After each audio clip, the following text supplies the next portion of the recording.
Mi nombre es Catherine Tatiana González y en este día se va a hablar acerca de el tema trastornos vasculares cerebrales. Se dice que la enfermedad vascular cerebral es un problema de salud pública. De acuerdo con la Organización Mundial de la Salud, constituye la segunda causa global de muerte en el mundo y diferentes países han sido muy afectados, aún recibiendo ingresos medios y bajos. Su tasa de recurrencia es de 2 años, va del 1 al 22%, pero puede medir y reducir hasta un 80% con la modificación de los factores de riesgo. De no existir intervenciones de prevención adecuadas. También se calcula que para el año 2030 su incidencia va a mejorar en su tasa, es decir, va a bajar y se va a incrementar a partir del año 2000, particularmente en menores años de 65. Durante el 2007, el total de ingresos ha sido por medio de hospitales públicos. El 1% fue atribuido por lo que es una enfermedad cardiovascular.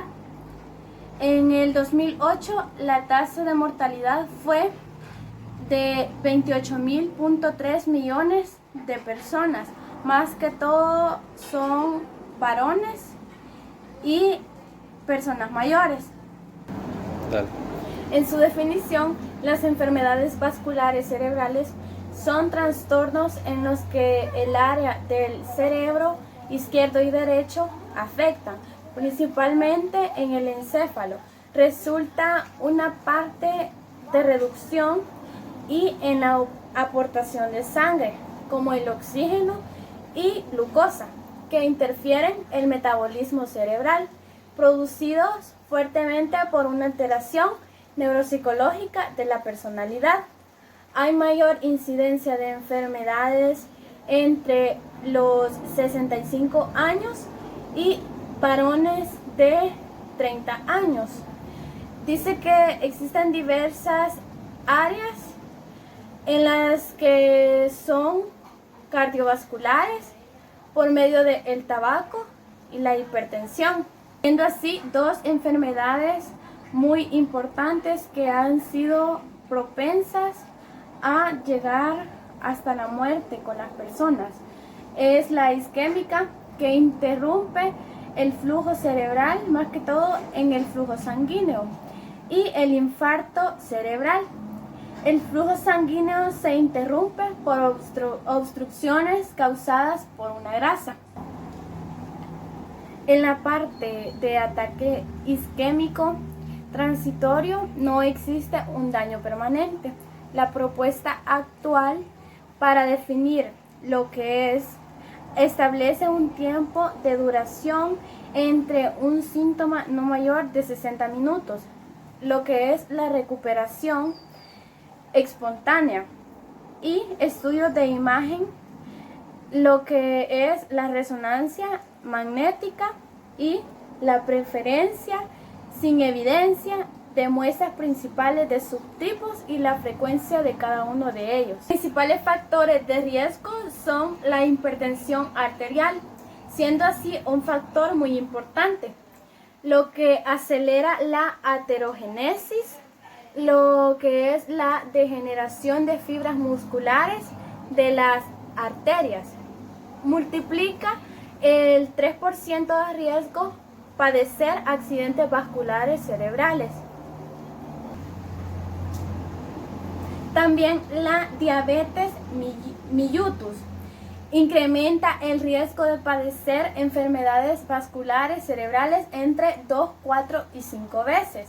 Está también la hiperlipidemia, que los niveles elevados de lípidos son el colesterol, los triglicéridos, provocando un mayor de riesgo de aterosclerosis y carotidez. del polígono de Willis.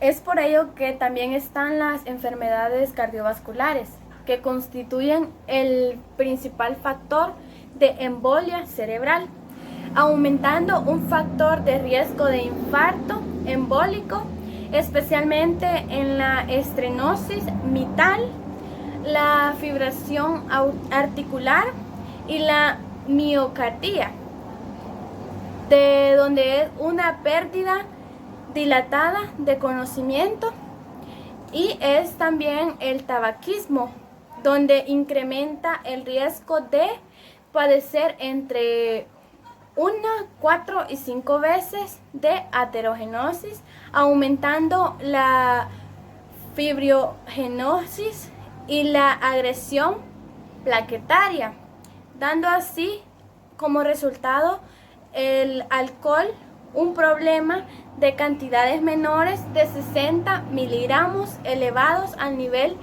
de HDI, lo que quiere decir que está disminuyendo el riesgo de ictus.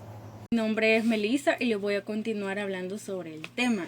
Como bien sabemos, en un adulto el flujo sanguíneo medio cerebral es de unos 800 mililitros por minuto, de los que 140 proceden del sistema cerebrovascular y 660 provienen del sistema carotídeo.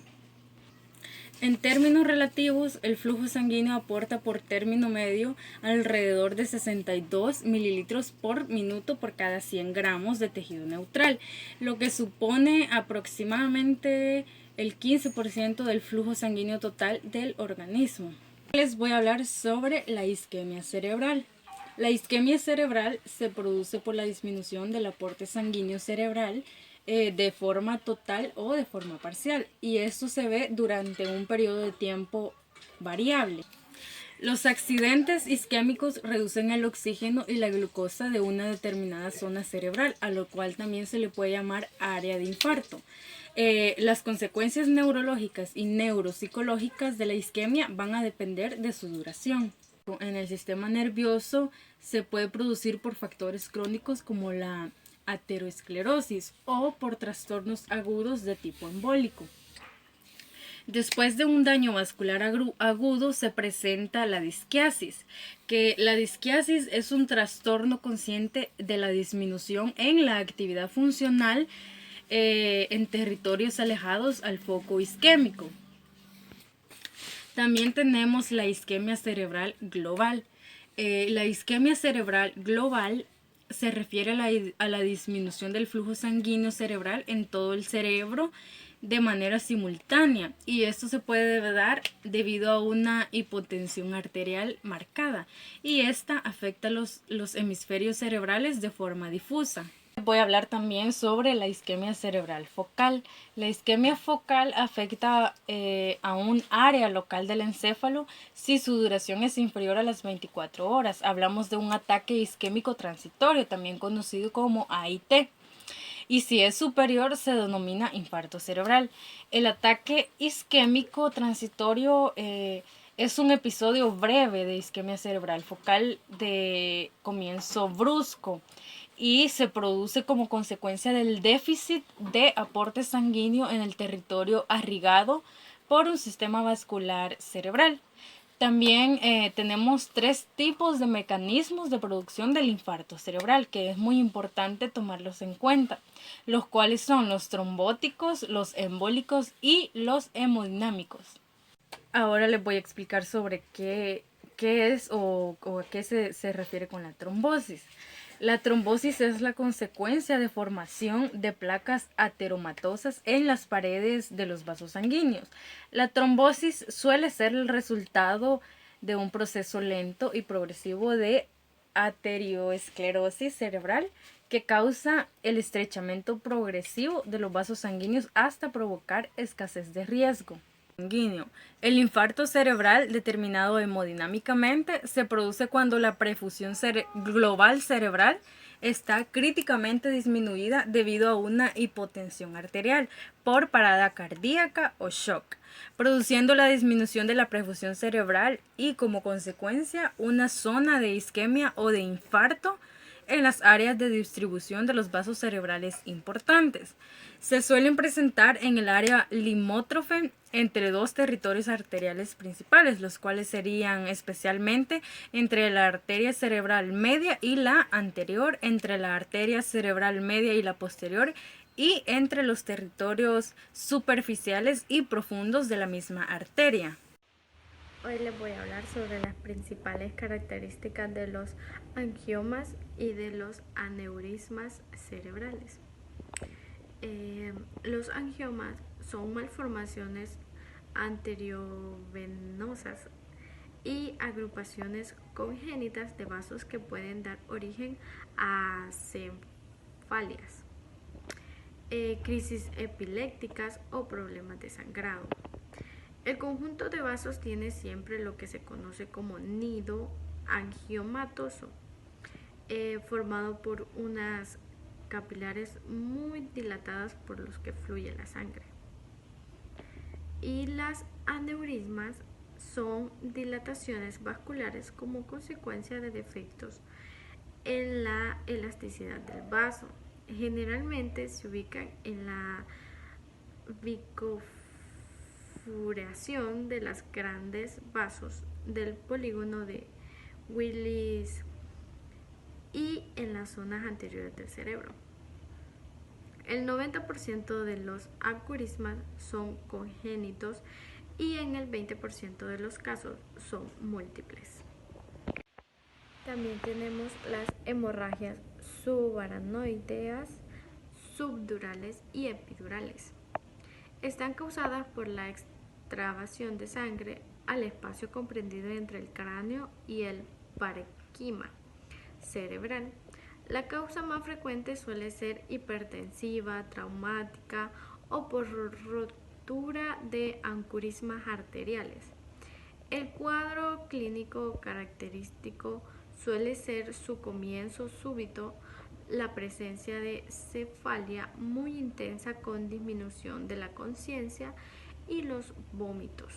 La mayoría de los pacientes tienen rigidez de nuca en la exploración. También tenemos los trastornos neuropsicológicos más frecuentes en las enfermedades vasculares cerebrales. Les voy a explicar sobre el territorio vascular afectado y la alteración neurológica que en ellas está. Tenemos entre la primera la arteria cerebral anterior. Entre las alteraciones neurológicas tenemos hemiplegia contralateral, disminución de la fluidez verbal, disminución ejecutiva, síndrome de desconexión, afasia transsensorial, motora y disminución en la capacidad para el procedimiento mental. Como segunda tenemos la arteria cerebral media. En las alteraciones son afasia de Broca, afasia de conducción, afasia de Wernicke, déficit sensitivo contralateral, agrafia, acalculia, alexia, apraxia constructiva y síndrome de heminegligencia. Como la tercera tenemos la arteria cerebral posterior. En las alteraciones tenemos trastornos de memoria, déficit visual contralateral, agnosia visual, alexia pura, trastornos visoespaciales, desorientación topográfica y la arteria cerebral media es el territorio donde con mayor frecuencia se producen accidentes cerebrovasculares y sus lesiones en el hemisferio izquierdo frecuentemente se traducen con patologías afasia sensorial o motriz. Si el territorio vascular causado por un accidente cerebrovascular afecta a la zona parietal, puede producirse distintas modalidades de apraxia y agnosia.